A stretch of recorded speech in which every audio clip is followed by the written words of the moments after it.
ইরানে ইসরায়েল ও যুক্তরাষ্ট্রের হামলার পর পরমাণু কর্মসূচিতে তেহরানের জোরদার পদক্ষেপের আশঙ্কা করেছিল বিশ্লেষকরা।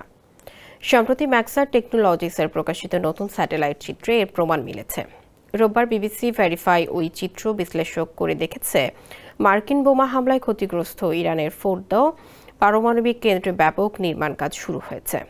সেখানে ভারী নির্মাণ সরঞ্জাম ব্যবহার করা হচ্ছে। এর মধ্যে ইরানের রাষ্ট্রদূত আমির সাইদ ইরাভানি জাতিসংঘকে বলেছেন যে তেহরানের পরমাণু সমৃদ্ধকরণ কর্মসূচি কখনোই বন্ধ হবে না। স্যাটেলাইট চিত্র অনুযায়ী রোববার নতুন করে নির্মাণ করা একটি প্রবেশপথের কাছে একটি খনন যন্ত্র ও ক্রেন দেখা গেছে।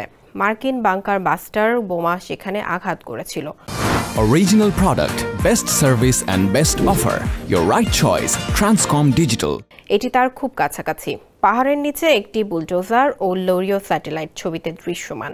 এছাড়া ফোর্দো কেন্দ্রের প্রবেশপথে ও কমপ্লেক্সের পূর্ব দিকে অবস্থিত একটি ক্ষতিগ্রস্ত ভবনেও নির্মাণ কাজ চলছে। এই দুটি স্থান ইসরায়েলি হামলায় ক্ষতিগ্রস্ত হয়েছিল।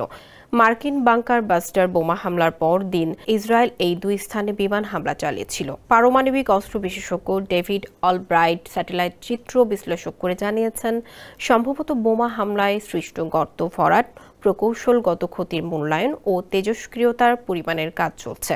মার্কিন হামলার পর প্রেসিডেন্ট ডোনাল্ড ট্রাম্প দাবি করেছিলেন, ইরানের প্রধান ইউরেনিয়াম সমৃদ্ধকরণ কেন্দ্রগুলো সম্পূর্ণ ধ্বংস হয়ে গেছে। তবে আন্তর্জাতিক পরমাণু শক্তি সংস্থার মহাপরিচালক রাফায়েল গ্রোসি গত শুক্রবার বলেছেন, ইরান কয়েক মাসের মধ্যে ইউরেনিয়াম সমৃদ্ধকরণ আবার শুরু করতে পারে।